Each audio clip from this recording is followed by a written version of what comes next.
Scott. I'm Russell. I'm Leo. This is Spitball.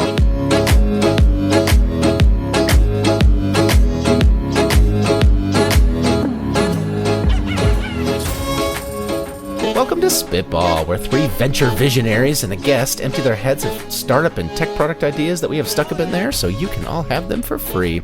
Anything that we say is yours to keep. And Scott, I believe you brought our guest this week. I did. I brought my coworker and friend, Drew Morgan. Drew is a mechanical product design engineer at my work. He works on the advanced product development team. He's probably worked on 1,000 different early stage products and devices in his time here, and I'm very excited to have him. So welcome, Drew. Welcome. Hey, thanks. Good to be here. This is going to be so fun. This week, we're going to be doing another game where we're going to get ourselves warmed up here. I'm calling this one, Will It Send? We're going to go through IM services. You guys remember instant messaging, how crucial that was to the world and how...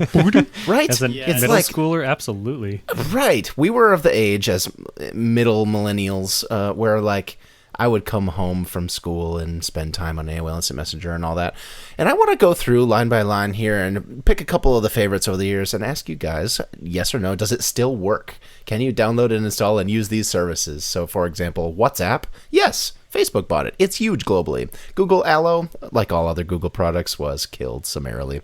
So, of course, we always start with our guest, Drew. I want to ask you about Skype. Skype was founded 20 years ago in 2003. Wow. eBay owned it for a while. They were bought by Microsoft. MSN Messenger was folded into Skype and they became one.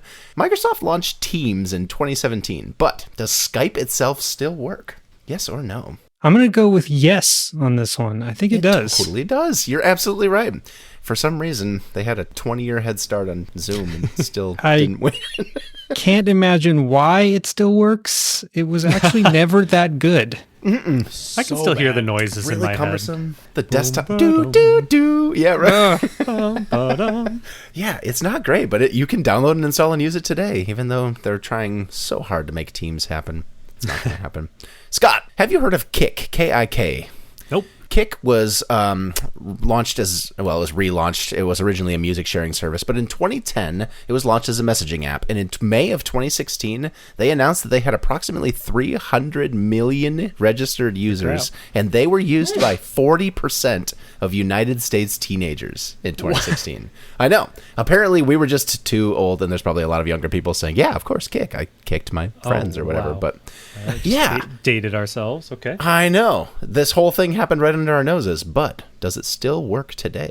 I feel like a 2016. Well, if Skype's around, Kik's got to be around. I'm going to say yes. Kik still works. It Awesome. was actually, it did shut down in like 2019, but then they relaunched. Somebody else bought the company, and now it's back around again. I'm going to count relaunches as yes, that does count. Cool. Russell, I'm sure you know because you're hip and trendy with the hashtag teens about Yik Yak. Anonymous, location-based posting service that launched in 2013. It was popular on college campuses. They had a very famous cyberbullying problem. Usage peaked around 2014, 2015, but do they still exist today? They came up, they shut down, they came up again, and I think they shut down again. So I'm saying no. They did get shut down in 2017. They did relaunch in 2021, and they still exist today. You can use it right now. So not quite. That was Russell is the troll on Kik. Yeah, right. very close to being detailed. Russell, despite all your hard work, your cyberbullying just hasn't shut it down a second time. It looks like I can get back online, boys. Yeah, it's time to You get are back. the yak. He's logging Put on the in right Anon mask, yeah. Don't Drew. find my username. Drew, did you ever own a BlackBerry? I never did, no. I actually went to college and there were Palm Pilots. Yeah, I love the Palm Trio, for sure. And I had a little flip pad paper, and I called it my Palm Pilot, sort of to poke fun at the other students that were rich and had Palm Pilots. My next door neighbor in the dorm rooms, when iPhones were starting to become popular and everything had sent from my iPhone in the signature, he made his email signature sent from my really cool laptop. And that always cracked me up. Blackberries were good at a lot of things, but one of the things that they had that was especially key for their success was BlackBerry Messenger, BBM. It was once exclusive to BlackBerry devices only for like way too long, but then it opened up to other platforms. So you could download the Android and iOS apps. Does it exist today? Ooh, it sounds so far-fetched. No, I'm going to say no. It was shut down in 2019 permanently. You're absolutely right. 2019? I know. That's too late. It would have been the most valuable part of BlackBerry at this time. if it All was still 7 up. people who were using it. Were very sad, I'm sure. How do I export my messages? Into something. I don't even know what you'd bring them to. Yeah. Scott, the king, the goat. AOL Instant Messenger was started in 1997, Oh man, but does still exist today. you can't kill AOL. Like I feel like you could try, and you just can't kill it. I'm gonna say they're still here. They were shut down in 2017 with that whole... Remember when they were bought by Verizon and Oath and that whole thing? Yeah. Oh, that's so sad. But its sister app, not sister app, another one just like it. Russell, what about Yahoo Messenger, which was lost in 1998, competitor to AIM? Oh no. You know what? Yahoo was like it's still a thing. They probably just bundle it in your email service and it still works somehow. They got shut down in 2018. Oh my god. Which means BBM, BlackBerry Messengers, survived both of them. I was shocked. Outlived AIM? I know. That's insane. I know. Oh wow. I know. I have an AOL CD in the closet behind me. Do you really? Yeah. That's fantastic. Yeah, you could get about 20 of them every time you walked out of a Target, if I remember right. Go use them as Frisbees. Big stack of them. I was going to use that for an art project, but I never got around to it. There you go. It's its own little treasure now. It might be worth something on eBay. You should check it out. Drew, Chat Roulette launched in 2009. It was a website. You go into it. Oh, by the way, I wrote all of these in past tense. So it was a website that you would go and it would fire up your camera and microphone and pair you up with a random user like Omegle. You press a button to leave and be repaired with someone else immediately, which was good because there were a lot of penises. But A lot of penises. does it still Lots. exist today? Ooh, I haven't tried that in a long time, but I did used to chat roulette occasionally. Same. No penises, though. I always was lucky too. Yeah. I don't know. I was unlucky. I'm gonna say maybe they shut down. Chat roulette usage doubled during COVID. They are more popular than ever. I guess I shouldn't be surprised. Yeah, about I was that. All right, I'm gonna surprised. chat roulette after this and see what's up there. Maybe don't. Especially not at night. Not with me. I feel like COVID made or broke a lot of these. Hey, it's daytime somewhere. Right. Scott, you may recall that your and my good friend Russell Fife tried for a hot minute to make Voxer happen. Voxer is a push-to-talk walkie-talkie group chat app that launched in 2007. Oh wow. It's kind of a chat thing, but you like push and hold and you're sending audio messages to each other and they went live to everyone else, kind of Nextel phone style. Does it still exist today? I have no idea, but my gut is no. I feel like that one came up really quick and died really quick. Launched in 2007, still kicking. You can Hot play with damn. Voxer Honestly, today. I'm happy for them. I That's know. awesome. They kind of did a pivot to like business communication a little bit, but it's still a thing. You could like use their SDK to make your construction site all use Voxer or whatever, I guess. That actually is really cool. My wife uses it. Yeah. Does she? I hate it so much. It's like all the worst parts of voicemail, and then only that. What does she use it for? What, work or friends or something else? Yeah, work. Okay. Fascinating. Is she like required to have the app for work or something?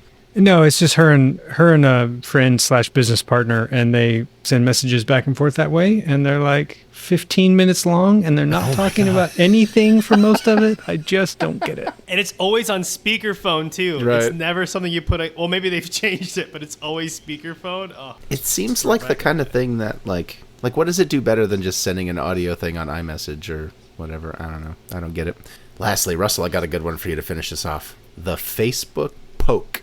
An early feature from 2004 that allowed somebody to go on Facebook and poke them. That's all it did was it said, "You've been poked by Russell." It was a form of greeting, but does it still work today? That's a good one. Oh man.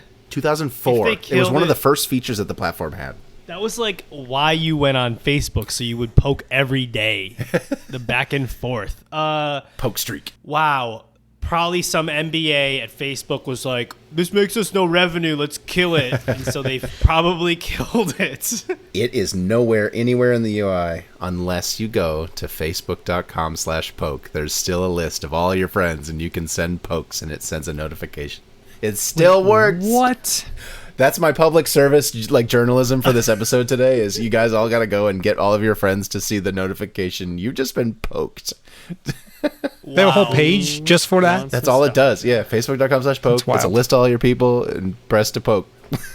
And 40 ads. It's Yeah, but Yeah, there's nowhere sure. else that you can find it that I could see. Like all the news articles were saying that this is apparently resurging last May as popularity. So maybe we're the last people to talk about it, but I was amused. That's what inspired this whole game. It's like, hey, the poke, wow. time to poke some friends. Which I think all three of you got 2 out of 3, right? So I guess it's a tie. Woo, tie. Congratulations, everybody. I think that means you have to start then, Leo. All right, I'll go first, if you guys aren't too sick of hearing me talk. My pitch this week. So, do you guys remember as a kid, there were the cheap, it's a little globe that has a light bulb inside, a little bit like a disco ball, but with just little pinpricks of light, and you'd get in a dark room and it would make like stars all over your wall? Yeah. I think that this could be modernized and turned into something really interactive and interesting. So I'm imagining small short throw projector on a base that has a swivel up, down, left, right, pointing all around at all the different screens, and you could have that be movies or whatever, but I think it'd be really fun if you had a software hardware thing that made the whole purpose of it be an interactive pet.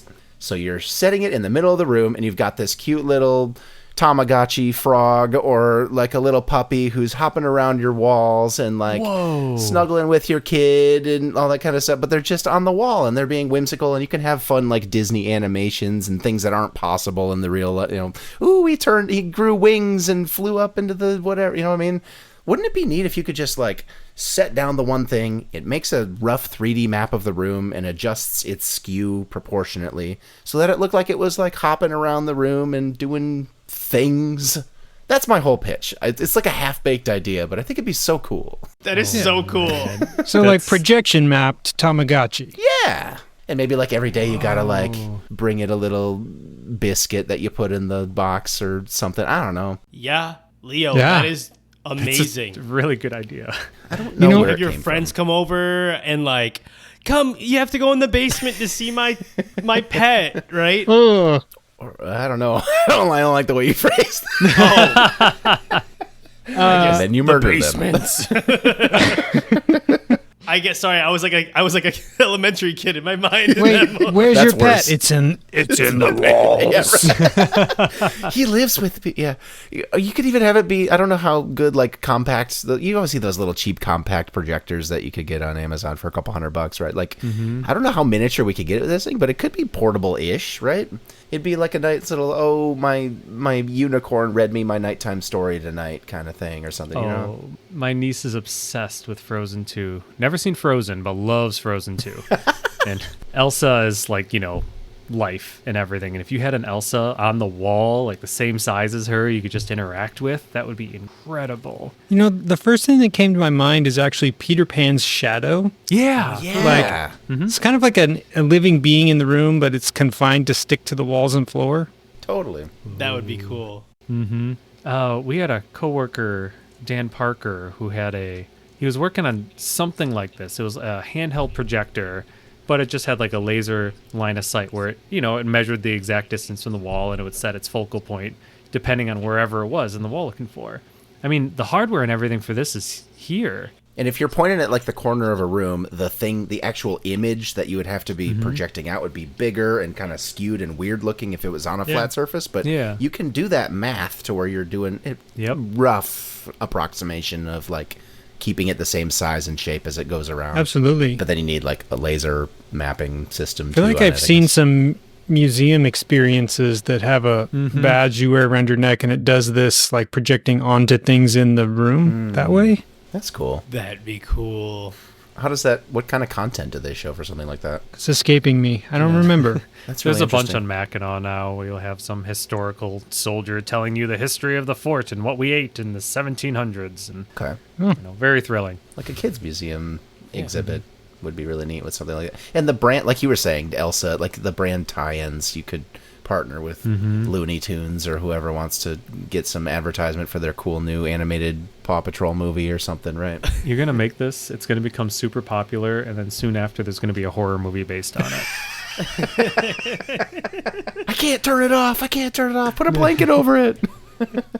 I think this is like the coolest nightlight ever. I feel like Yeah. you're gonna, if this is gonna get made one day, Leo, Whether you build it or not, it's just one of those things. I feel like if you just plug it into an outlet, it becomes a nightlight in the room. Yeah. It tells stories. You could put like the whole, what is it, Skylander stuff. You can buy different toys and you put it on top and then it projects it into the room. That's good. Now you got insane monetization. Even in standby mode, it could just be doing like a little soft red dot on the wall, and that's my nightlight, and it's bubbles that slowly go around the room while I'm sleeping or something. There's all kinds of animation potential when you take the space you're in and you have free reign to augment it. Your target markets are endless. Okay, but here's the big question. Is it internet connected? If you need to download the content and stuff, I guess, but that does open up a lot of scary, oh no, the Russians got my projector and now scary stuff's happening on my wall. Yeah. You can buy like physical chips, like maybe like video game cartridges or something. Yeah, a Yoto player, I think, is Yeah. a product out there that does that. It's a connected online system, but the only way to interact with it is through physical cards. It's a little cube that's a speaker, so you can set Yeah. as a parent, like this tile, when you touch it to the speaker cube, honey, sets your audiobook, or this one reads you a story, and this one is the branded tie-in with Disney that tells you the Lion King, whatever. Yeah, that's the kind of model that it seems like companies are a little bit more open to making those deals, like the content owners. Oh, that'd be so cool to like sit in front of like even just like a small projector and like now you have the story that you're gonna read with your kid. It's like you put a little rug around it, becomes story time. It doesn't feel like you're watching TV. It doesn't feel like screen time, right? And so short little 3-minute things like The storybook characters amazing. hopping around your wall, on wall to wall, like the whole space. That's the thing. It's not fixed. I'm not sitting on the couch. I'm like, it's all around me. And that's like the best part is that your market is so open to this. Like you have the children's version, put like Cortana or something in there and turn it into Siri or something and just have it like, hey, this is who I interact with instead of this, random device on my desk. It's such a much better experience too than like a small screen a lot of home assistants have. Like there's no reason that your pet, Tamagotchi, dog, whatever it is, can't also tell you what the weather's going to be. Exactly. And if it's internet connected, yeah. oh, true. You're sitting in your home office and you're just talking at the wall and the wall's talking back at you. Yeah, you forgot to email Bob about those blueprints or whatever. Ooh, I wonder if you could do some directional speakers to really like kind of make it sound like the wall is talking. We have standards for There it 360 audio, like the Dolby Atmos stuff. Totally. Yeah, that would be maybe a little kind of breaking point of realism is where the sound is coming from, That's true. Yeah. unless you did it. Yeah. Put a couple of satellite Sonos speakers around the room that it's talking to or something. That'd be sweet.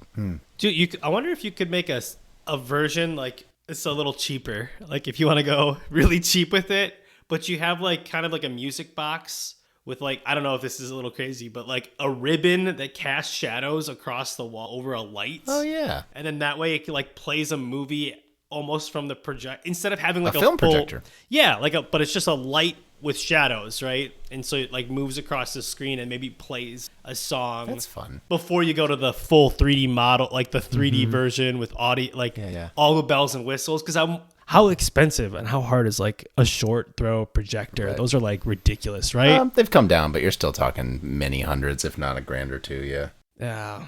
Well, the engineers will fix that one, right? Make it cheaper. I mean, or Temu. I've got some ideas. It actually brings to mind the Microsoft Surface, not the tablet, but the other one, Yes. which has like a bunch of these weird table. pillars that go up and down. I think it was also called Surface. Yep. What? Yep. Am I wrong about this? The original was this table in like thing. a random James Bond Yeah. movie where they're like touching the table and throwing pictures back and forth on the surface, or is that just something else? They tried really hard to promote it in a movie. They and wanted, just, like, I think you're right. They wanted like hotel lobbies and restaurants to have this as their table and stuff, and they had a bunch of cool demos, but I don't think it ever really caught on. Anyway, there's like a particular kind of, I don't know, voxelized physical display that probably could be amenable to your shadow puppetry idea that you just said of like somehow actually flipping little windows in a ribbon that kind of creates that shadow on the wall. Absolutely. I don't know. Like you're doing shadow puppets, but it's like like a grid of Like- It's not a projector, really. It's a shadow projector. Yeah. I mean, liquid crystal displays are the backlight shining through. What if you just had like a really bright projector bulb with liquid crystal layer going onto the... There you go. Yeah. To make it Use your small, you ink. have to have a very tiny LED, so it's a point source, so you Right. don't get blurry shadows. Right. But we have those now.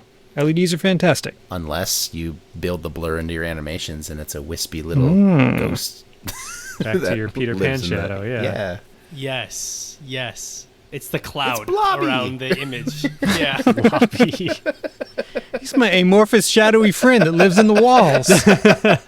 You're getting institutionalized. Yeah. Smudge, my favorite.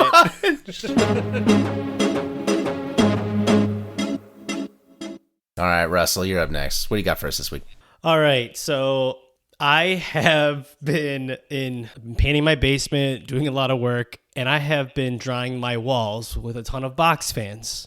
And I started to think about this, like, and you guys have probably seen this, like the box fan mods for like AC units. You connect it to a cooler and you run like copper coils through it, and like, yeah, there's like a bunch of mods. I guess I was thinking, why don't we create a bunch of mods for the box fan as add-ons to A line of the products. standard box fan? Yeah. So you can use it as a filter. Maybe you attach like you can provide a special hose attachment that connects to your window to help with the. You know how sometimes you throw a box fan in a window and shut the window on it? Why not? And it just never make- works. It falls out. Never works, It always right? does.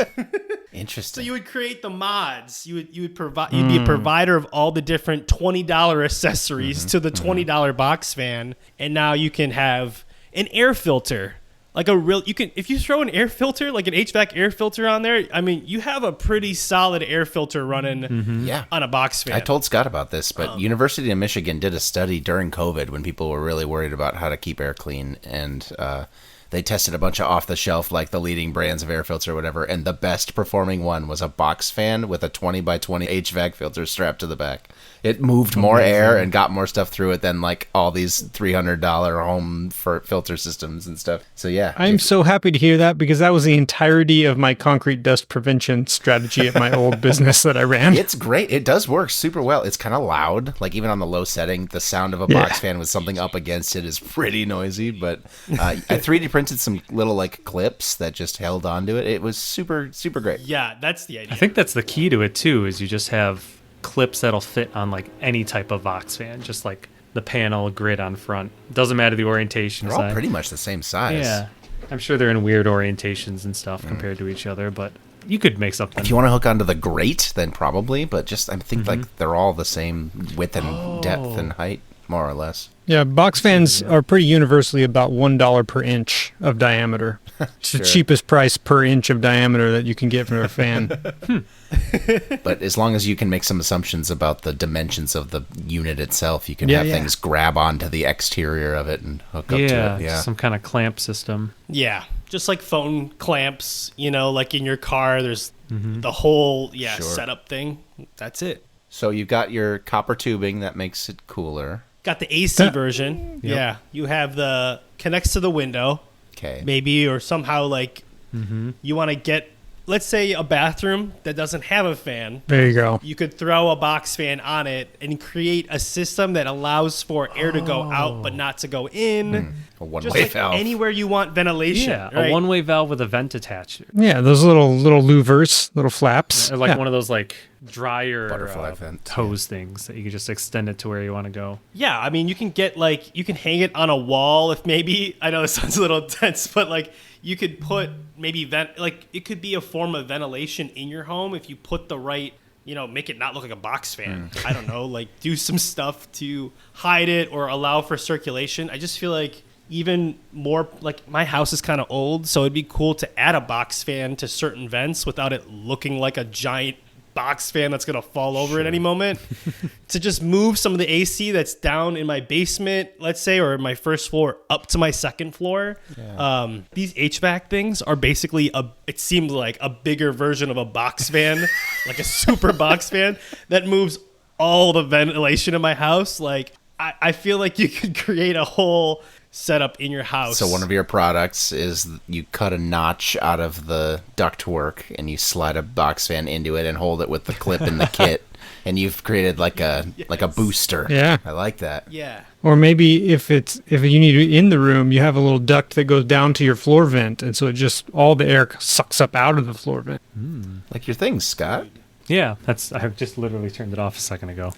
You have a thing? Yeah, but it's Scott? way more than $20. Yes, it is. You want to describe your thing? Yeah, it's a little. I have terrible heating and cooling in my office, and so there's just a little it's like a PC fan that puts on top of my vent, and when it detects the air is flowing through it, it just turns on and forces more air into my room versus the rest of the house. It's very clever, but also you're right, expensive. It acts as a pull. It pulls more air out of it. Oh, sick. So there you go, box fan attachment. Box fan attachment. Box mods. So Seriously, the whole though. thing goes as one big unit over the vent and like Funnels down into mega it blasts into the. That's a really good so one. I tried Scott's product. I bought one too. It didn't work for my kind of house very well. But if I could take literal box fan, slide it into the thing that we're selling, which is a shell that goes over and into the vent and like mega pulls it out, and yeah, your thing but box fan would be sick. No other room in the house would get any air. I also have one of those things. Nice. Does it work for your house? It does. This is such an easy idea to start too, Russell. All you need is like time and a 3D printer and a basic website, and you could make half a dozen different things like you just came up I with. think the size scale, you might want to invest in a small vacuum former. Like those are pretty cheap. Yeah. What's that mean? What's a vacuum? Oh, like a vacuum forming. Like it sucks. You heat up the sheet of plastic and it sucks it down over a mold to create a thin, large, Sturdy. part. You can cut out sections of it afterwards. 3D printing, but a little more permanent. Not quite an injection mold. Yeah, right. It's way cheaper. The tooling is way cheap. You can make the tooling out of literally anything. You can make it out of cardboard. Okay, I got some crazy ideas that maybe you guys would know. So could you make a box fan as powerful as a vacuum and create a vacuum out of a box fan? Or Just up the voltage. It'll do it. I don't know. Or like if you create the right weird ass oblong shapes and sizes to it, or a shop vac, I guess what I'm saying is, could you go crazy? Or a water pump? Like, what if you unscrewed the whole box fan? All right, and Put it in your just pool. You figure out the whole rotary system, and you just attach like these 5 clips to the fan, and it spins to create a pump. Like, could you go one step further and literally unscrew the 5 screws around a box fan, attach something to it, and now I'm like, yeah, I have my box fan vacuum for $40, but it works, and listen, I'll throw it out. Look out, Dyson. Russell, you once said that the electric lawnmowers are just like putting a box fan on wheels and pushing it around your yard. Like, let's just do it. Let's put some casters on it and turn it into a Metal Roomba. blades. Yep, metal blades. You put metal blades in a box fan, and you have a straight up Sun Joe on Amazon for $80. 4 casters and some metal blades. You can put a bag on top, dude. It would suck the grass in too. Like, it would work. No, you need a second box fan on top for that. Box fans used to have metal blades, right? Way back when, the ones that would rattle. Yeah, back in the day. Basically there.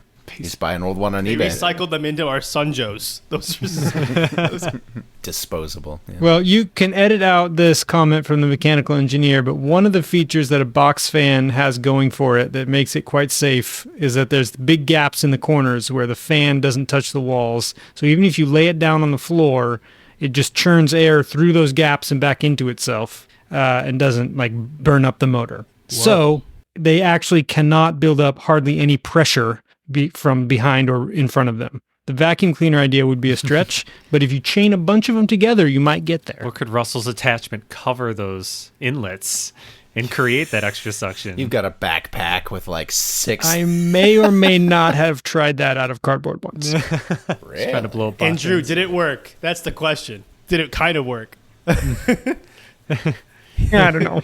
It's top secret. The government doesn't want you to know now. It's just Drew sworn to secrecy. James Dyson, he's going to kill you. That's the box fan that had the air filter on it to protect me from concrete death. Oh, you see, I have 2 box fans I'm looking at right now. I'm like, man, I could chain them together and create what are those called? Super box fan? The boats that the boats that fly on the water. Like a hovercraft or a Like swamp New boat. Orleans swamp running around. Yes, that's one fan. I got 8 box fans and Airboat. a buoy. You know, I've seen giant walls of PC fans. You can make a even gianter wall of box fans. Yeah, you could for pretty cheap. Yeah, real cheap. It's cheaper than bricks. And if you, it's cheaper than bricks by a lot. And if you get them all pointed at a little bit of an angle, you can make a tornado. like, guys, what if your screen door at your old, you know, that one house that you lived at with no AC? I want a screen door of box fans. 3 box fans did stacked that. on top of each other. Did you say you did that? Right. Yeah, we did that in college. Really? We did several of these in college where we took, the copper tubing, we ran a cooler full of ice that siphoned water through the tooling and then just had the cool air going out. And it worked? We had a door that we replaced with box fans coming inward. See, it was so hard to make the damn thing that by the time you're like, get it, you're using it, you're like, oh, this is kind of sucky. I wish I didn't put 2 hours of my time into it.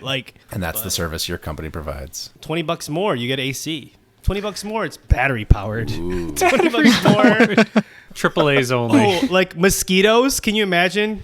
Guys, a bunch of these around a campfire to kill mosquitoes. Put a little zapper on it. Well, you've seen those fire tornadoes, right? Yeah. There we go. Fire tornado. I like the bug zapper idea. the You bug- put the mesh. Okay, bug zapper on a box That would be fan really is a good good, idea. yeah. Guys, I'm on the fly with this stuff right now. I'm like, this is. They're going. We need an open marketplace. We just open source this, and everybody just. Lasco, pay Yeah. attention. But what's your company called, Russell? That Roku competitor from a long time ago called Boxy Box is folded, so you could make the Boxy Box. That's a good name. Boxy box. Ooh, hear me out on this Open one. fan. What about Box Dazzled? Ooh. Bedazzle your box. Box dazzling mine. I bought this one just to box dazzle. I didn't even have it already. Mom, I bought you a box dazzle. Oh, which one? Oh, man.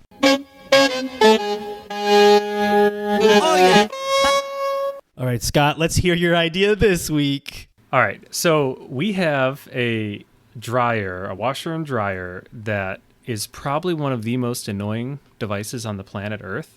It is very, it really wants your attention all the time. And if a load is complete, if the door is left open, if you've hit a button on it and haven't hit like a second button to finish whatever you started, every 30 seconds, it'll give out a little doo-doot, doo-doot. It's horrible. What? I've also learned that is extremely motivating to turn it off. Just like if you have like a seatbelt and you're driving and you don't plug in your seatbelt, then like it'll just beep again and again until you are so pissed that you're just like, fine, I will do it. I will do it. I moved my car up the driveway, but like, Or the microwave. My food's done. yes, exactly. My microwave's pretty polite compared to the dryer. It's like every like 2 minutes or something. Anyway, small annoying noises or small annoying things can be very motivating. So I want to utilize this. Do you guys remember Annoy-a-Trons? Yeah. Did you ever have those in high school? button cell A coin. little device that you can hide somewhere that's just on like a simple, coin cell battery that will just beep every 4 minutes or whatever at a random interval to just kind of antagonize someone. Let's combine the two. Let's make an IoT Annoy-a-Tron to motivate you to do things.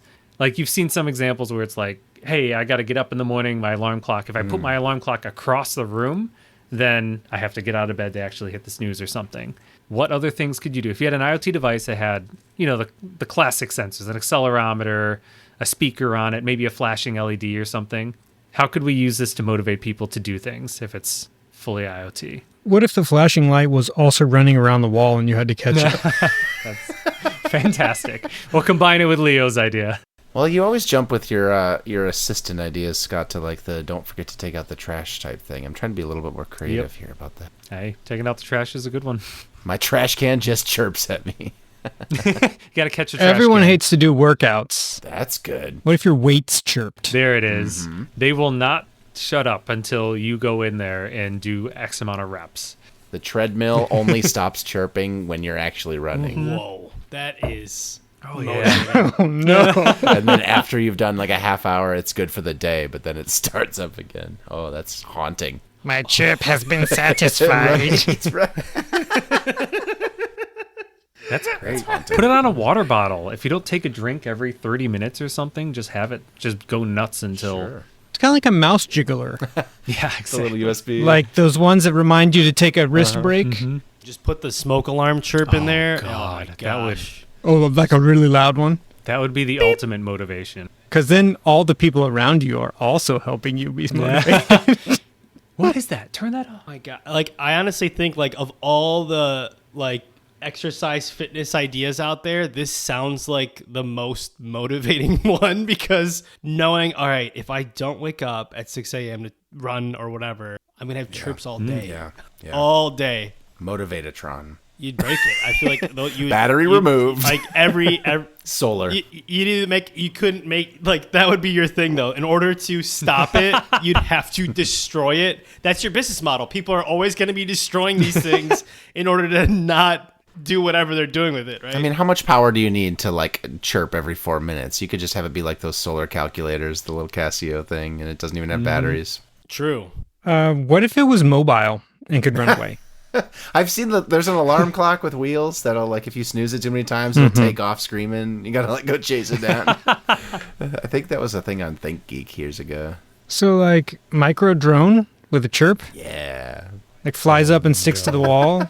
My cat would And be yeah. all over that. Or like the Ring one, Yeah, the little well- home security drone, but it's just running away from you. Yeah. Chirp, chirp, chirp, chirp, chirp, chirp, chirp. Oh, dude. Freaking get back here. I swear I'll do the dishes. My wife would divorce me. You go on vacation for a week and literally you walk in your home and everything is chirping. You're sprinting upstairs and trying to pump weights chirp, while you're chirp, throwing chirp, chirp. laundry in and Make it changing stop. the dishes. Take out the trash again. All right, I'm going to take this in a real weird Yeah. direction. Oh yeah. Are you ready? Implantable chirp machine Into your body? that goes in Okay. your Oh, skin. No. You can't turn it off. The or worst get rid of Fitbit it. ever created. Oh man. Honestly, though, For the all or nothing Yeah. people. Like, And I'm going to take it even a little weirder. It doesn't chirp. It just gives you weird doses of chemicals that make you feel sad. Oh, I thought you were gonna go the other way. It's like a little jolt of. Or it could just shock you. Ooh, that's good. I was gonna seems say simpler I than like the sad chemicals. putting What's what are- antidepressants into you. Is it epinephrine? Just depressants. Yeah, they're called You depressants. want to stick them full of like a little EpiPen jolt to like get their heart rate going. You don't want to make them Honestly, sad. if I'm walking around in public and I'm just chirping randomly, like that Okay, would be that's pretty not good. motivating for me to be like, I need to stop this. How do I stop this? You could never fly on an airplane. I'm trying to figure out how you could do it to stop like doom scrolling or like you have someone who's been on TikTok or something for way too long. I mean, I guess chirp in the corner is good. Maybe it just texts your phone or sends you notifications you can't get rid of and just keeps spamming them across your screen. I guess it's more the IoT version. This is like user hostile as a service. Yes. I feel like you could probably integrate some social aspects of this, like social accountability, right? Like if you're doom scrolling for too long, it starts texting all your friends saying like, "Hey, Scott's doom That's the scrolling," ticket. Scott's been on his phone for 2 hours and 48 minutes. but it in doesn't. one app. It doesn't tell you that it's doing that. Yeah, It just so does you it. have to it's like you just know in the back of your mind that there's a risk that gets higher and higher. Yeah. Oh, that's Oh, the fun. probability And- goes up for every like 5 minutes you've been on the phone or something. In fact, your chirp thing could be in someone else's house that you care about. Whoa. He hasn't worked The out sensor's today. at your house, but the chirp is somewhere else. If you don't work out, Get up, you son of a... I am tired of the chirps. Drive my ass over there. Leo, do your dishes. God damn it. Because I will definitely take care of other people better than I'll take care of my own self. Yeah, for real. Dude, the world needs these types of products where it's just like ridiculous. Like, all right, who's going to do this with me? You know, like that would be... you could build a that'd be whole brand awesome. around whimsy. Yes. Have you heard of the most dangerous writing app? I don't think so. For authors who have struggled just getting words on the page, it's like a text editor, and you can type in it normally. But if you stop typing for more than 5 seconds, it starts backspacing faster and faster, or whatever the time limit is. Don't go get coffee. That's fun. So basically, it's a text editor that forces you to just stream of Yeah, consciousness, yeah, keep yeah. typing, or else it deletes everything you've done. Is that helpful? Like, does that help people? That's a whole different Some people thing. swear by like being I need forced that in my to life. write all the time, like diary, or you just like have a blank page and just whatever comes to your mind. It's a form of brainstorming that taps into like, I don't know what I was thinking here, but that's an interesting idea. There's a book called The Extended Mind that talks about how we use the world around us as part of our thought process. And I think that's what it does, is it sort of causes the page to become a part of your brain thought process, whatever. So like you're not writing good stuff the whole time, right? But it's changing your thoughts. And you are trying to minimize the filter where like, oh, I wouldn't have written that down otherwise, because sometimes the good stuff dies with the bad. So what's the Chirp product called? The chirp chip. Chirps up, dude. Chirps up. Annoy-a-Tron is such a good name, but It is. It is a good name. Twerp. Twerp. Then you buy twerps. That is You can sketchy. throw like a thing in the front or a thing in the like twerps by Brandon Isio or twerpy.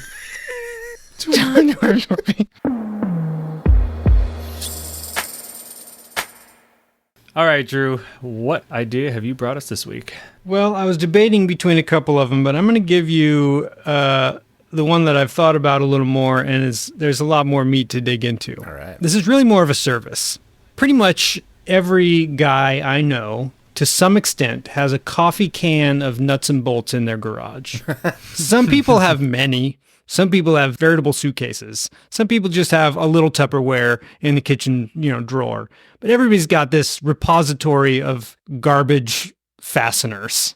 100%. And we hold on to them. We think we're going to maybe use them someday, whatever. The idea here is that this is a service where I can turn in those crap nuts and bolts, and in exchange, I get useful nuts and bolts Yes. that are labeled and sorted Peer-to-peer. and ready to go. Yes. I don't know, and maybe it's centralized, maybe it's peer-to-peer, maybe you ship them all to a sorting facility. I kind of think that's the way it would have to go because of the tech overhead that required for this. But that's the basics That's so of it. good. I have a little cup of like drywall anchors that came with that kit that I didn't end up using and stuff, but they're all just freaking loose next to quarters and rubber bands and stuff. I would love to ship away 30 of them and get back a 10-pack of whatever. Absolutely. Yeah, there's some overhead that goes into it, and not all of them are coming back into the circulation, right? Like some of these are rusty, damaged, screwed up. But you send it in, and then your account a couple days later is gifted like credits that you can then spend on the pool. Yes. Yeah, and potentially even you buy into, or you don't even buy in, you just sign up for this, it's free, and you send in your grandpa's coffee can of nuts and bolts, and it gives you credits, and maybe someday in the future you redeem those, maybe you don't. And maybe it's kind of a business model like Planet Fitness used to be before Gen Zers ruined it. Where they count on people buying memberships and not going. Or it's just a good way to clean out the drawer. I don't really need my whatever. I'll just send in the thing, and maybe I'll use it, maybe I won't. The Goodwill model or whatever. Salvation Army. Yeah. I'm just picturing like this website that has these nice, neat, organized boxes of nuts and bolts. Like McMaster Car. Yeah, but like it's a pre-assembled thing where it has a huge variety of them, and you can go on this website and you can buy one of these packs. But if you send them your by weight random jar of nuts and bolts, you get a discount on this box of something. Yeah. And then they just use those bolts. They come in and put them making more packs. Totally. Lots of disclaimers. These are not load bearing. These are not rated. We don't know what the materials are. Yeah. I do wonder how automated you could get on the intake and sort. Like, I know that we have our coin sorter. Like, could you, as long as you had somebody taking out all the nuts, all the whatever. Have you seen the machines that sort bad blueberries from good right, the blueberries little, or whatever with little puffs of air? Yeah. Like, I think it's possible. There's some crazy vision sorting systems out now. Even just especially like in trash agriculture. intake. Like, the local dump is taking in that and sorting recyclables out sometimes and stuff. Yeah. And they're identifying materials with like infrared cameras and other kinds of spectroscopy. Yeah. All you need is one good sorting machine, too. You don't need a crazy infrastructure setup, just one thing that works and can tell you this bolt size is whatever. All the screws. Yeah. And it doesn't even really have to cover everything. Like, Yeah. I don't care if you have some random specialty wall anchor that came with your chain link Pitch it. fence accessory. Like, throw that away and nobody's going to use that. Do Dude, I was thinking with this more being like a Coinstar model. Like you go to your local hardware shop Dump it in. and like literally you dump your coffee Sure. can into this machine and it's, you know, you could send it to a local storage facility or whatever, but what if it was just like hyper localized? It's like your community's nuts and bolts in a machine and on the wall. It's like a vending machine, right? That sorts it into like, you know, 150 or 250 little plastic boxes. You're looking at the shelf and then you put in 100 nuts and bolts or whatever. It sorts it on the screen and then you can trade in.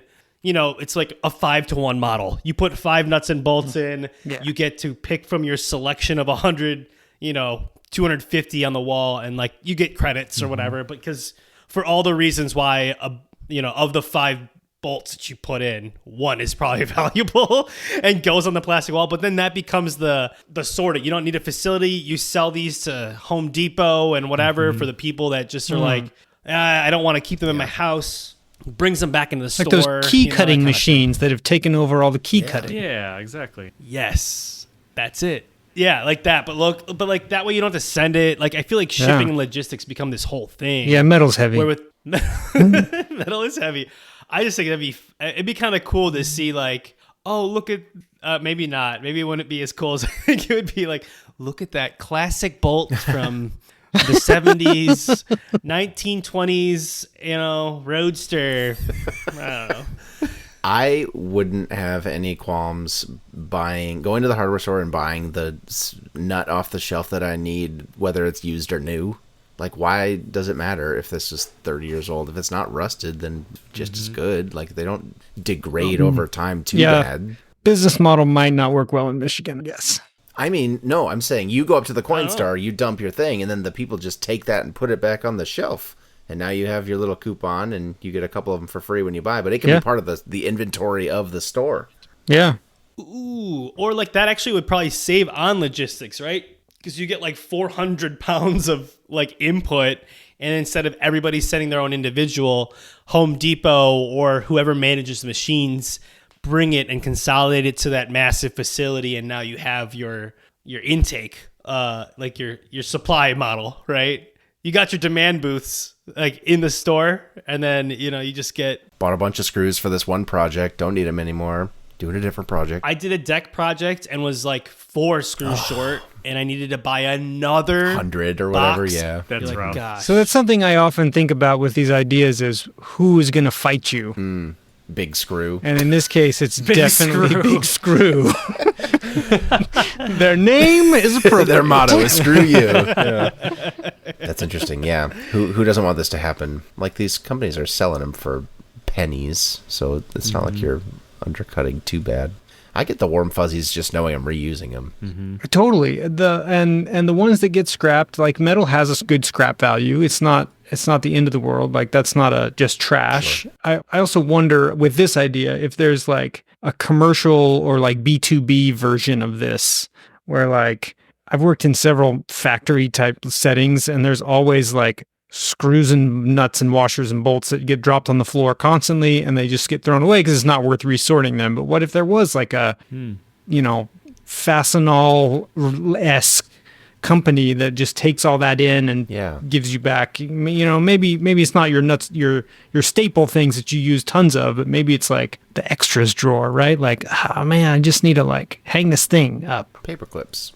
Dude, what if is there a model where like the cans where it's like 10 cents a can, but could you do this for the screws? Like, fasteners? turn this into like a metal recycle up program. Like, oh, give us your old cups of screws and nuts. I don't know how much metal would sell for like that. Like if you had like 40 pounds of screws and All bolts different you collected metal, from your zinc, tin, Yeah. steel. Well, here in Michigan, you get 10 cents because you paid 10 cents when you bought it. Like, I don't know if I want to pay a tax on every screw just that I get back by returning it later. But like scrap metal, I don't know how much metal it takes to actually make it valuable, but like what if it was just like one of those programs, like, or like, can you recycle if you had enough screws and fasteners? Is that possible? I don't know. Aluminum's pretty easy to melt down, yeah. But some other ones, like, they're zinc plated, and then like, oh shoot, how do I get like the different metals How do separated? you get the zinc off? Yeah. Or whatever. It kind of depends. Just burn it, right? Just burn it all. Melt it. Burn it. Just send burn it. Engineers will figure that one out. Yeah. Don't worry. Engineers will figure it out. I think the chemists will figure that out in this case. Just the big cauldron in the corner, right? You throw the screws in It's there. the metal vat. Don't question it. Yeah. What's this one made of? And then like dribbling out the bottom is like little nuts and bolts. That's so handy. Could you do that? No. What if you put a bunch of metal in a cauldron and just started churning out like generic nuts and Yeah, and that's all bolts? alloys That's not are. a It's thing. just mixed up metals. Yeah, I mean, Will it blend? Yeah.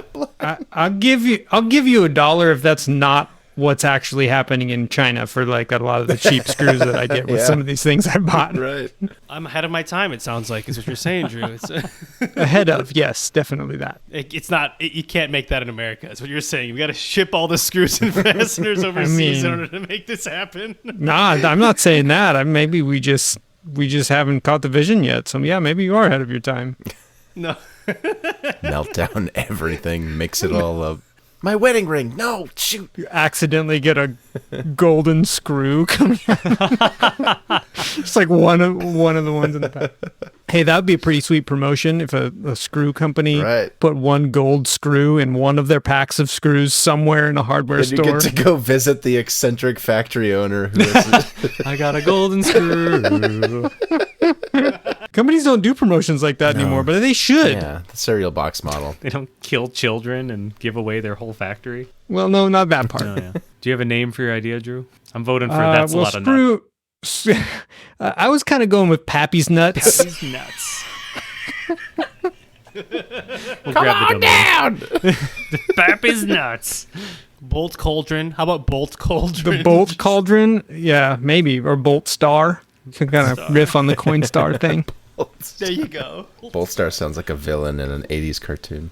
It's not a bad name. It's kind of growing on me now that I said it. Might get sued by Coinstar. Yeah, might. Well, dear They listener, don't own Star. Oh. They don't own the word Star.